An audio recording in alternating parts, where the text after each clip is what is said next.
ನಮಸ್ಕಾರ friends, quarterly result ಚಾನಲ್ಗೆ ಸ್ವಾಗತ. ಮದರ್ಸನ್ ತನ್ನ ಕ್ವಾರ್ಟರ್ 3 ರಿಸಲ್ಟನ್ನು ಪಬ್ಲಿಷ್ ಮಾಡಿದೆ. ಇದು ಕನ್ಸಾಲಿಡೇಟೆಡ್ ಫೈನಾನ್ಷಿಯಲ್ ರಿಸಲ್ಟ್ ಆಗಿದೆ. ಇದು ಈಗಿನ ಕ್ವಾರ್ಟರ್ 3 ರಿಸಲ್ಟ್ ಕಾಲಮ್, ಇದು ಹಿಂದಿನ ಕ್ವಾರ್ಟರ್ 2 ರಿಸಲ್ಟ್ ಕಾಲಮ್, ಇದು ಹಿಂದಿನ ವರ್ಷದ ಕ್ವಾರ್ಟರ್ 3 ರಿಸಲ್ಟ್ ಕಾಲಮ್. ಇವೆರಡು ಕಾಲಮ್ ಹೋಲಿಕೆಗೋಸ್ಕರ ಕೊಟ್ಟಿದ್ದಾರೆ. ಡಾಟಾ ಕ್ರೌಡ್ಸ್ನಲ್ಲಿದೆ. ಎಲ್ಲಕ್ಕಿಂತ ಮೊದಲಿಗೆ ನೋಡೋಣ ಟೋಟಲ್ ರೆವೆನ್ಯೂ ಫ್ರಮ್ ಆಪರೇಷನ್, ಅಂದರೆ ಆದಾಯದ ಬಗ್ಗೆ. ಹಿಂದಿನ ಕ್ವಾರ್ಟರ್ 2ದಲ್ಲಿ ಕಂಪನಿಯು 27,811 crore ರೆವೆನ್ಯೂ ಜನರೇಟ್ ಮಾಡಿತ್ತು. ಹಿಂದಿನ ವರ್ಷದ ಕ್ವಾರ್ಟರ್ 3ದಲ್ಲಿ ಕಂಪನಿಯು 25,643 crore ರೆವೆನ್ಯೂ ಜನರೇಟ್ ಮಾಡಿತ್ತು.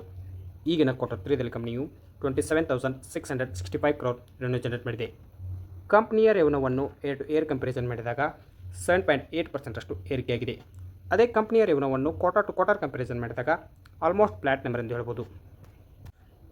ನೆಕ್ಸ್ಟ್ ಪಾಯಿಂಟ್ ನೋಡೋಣ ಟೋಟಲ್ ಎಕ್ಸ್ಪೆನ್ಸಸ್, ಅಂದರೆ ಖರ್ಚಿನ ಬಗ್ಗೆ.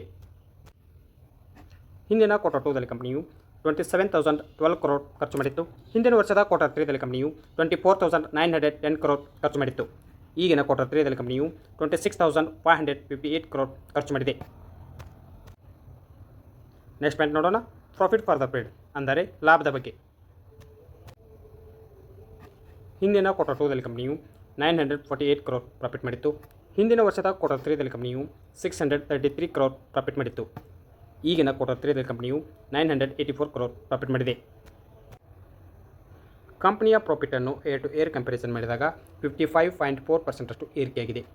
ಅದೇ ಕಂಪನಿಯ ಪ್ರಾಫಿಟನ್ನು ಕ್ವಾರ್ಟರ್ ಟು ಕ್ವಾರ್ಟರ್ ಕಂಪ್ಯಾರಿಸನ್ ಮಾಡಿದಾಗ 3.8% ಅಷ್ಟು ಏರಿಕೆಯಾಗಿದೆ. ನೆಕ್ಸ್ಟ್ ಪಾಯಿಂಟ್ ನೋಡೋಣ ಅರ್ನಿಂಗ್ ಪರ್ ಶೇರ್, EPS ಪ್ರತಿ ಶೇರಿಗೆ ಎಷ್ಟು ಗಳಿಕೆ. ಹಿಂದಿನ ಕ್ವಾರ್ಟರ್ 2ದಲ್ಲಿ ಕಂಪನಿಯು ₹1.29, ಹಿಂದಿನ ವರ್ಷದ ಕ್ವಾರ್ಟರ್ 3ದಲ್ಲಿ ಕಂಪನಿಯು 80 ಪೈಸೆ, ಈಗಿನ ಕ್ವಾರ್ಟರ್ 3ದಲ್ಲಿ ಕಂಪನಿಯು ₹1.25. ಕಂಪನಿಯ ಪ್ರಾಫಿಟ್ ಏರಿಕೆಯಾದಂತೆ EPS ಏರಿಕೆಯಾಗುತ್ತದೆ. ಅದೇ ಕಂಪನಿಯ ಪ್ರಾಫಿಟ್ ಇಳಿಕೆಯಾದರೆ EPS ಕೂಡ ಇಳಿಕೆಯಾಗುತ್ತದೆ. ಓವರಾಲ್ ಕ್ವಾರ್ಟರ್ ರಿಸಲ್ಟ್ ಬಗ್ಗೆ ಹೇಳೋದಾದರೆ ಫ್ಲಾಟ್ ನಂಬರ್ ಎಂದು ಹೇಳಬಹುದು. ನೋಡೋಣ ಮಾರ್ಕೆಟ್ ಯಾವ ರಿಯಾಕ್ಷನ್ ತೋರಿಸುತ್ತೆ ಅಂತ. ಇನ್ವೆಸ್ಟ್ಮೆಂಟ್ ಮಾಡೋ ಮೊದಲು ನಿಮ್ಮ ಫೈನಾನ್ಷಿಯಲ್ ಅಡ್ವೈಸರ ಸಲಹೆ ಕೇಳಿ ಇನ್ವೆಸ್ಟ್ಮೆಂಟ್ ಮಾಡಿ.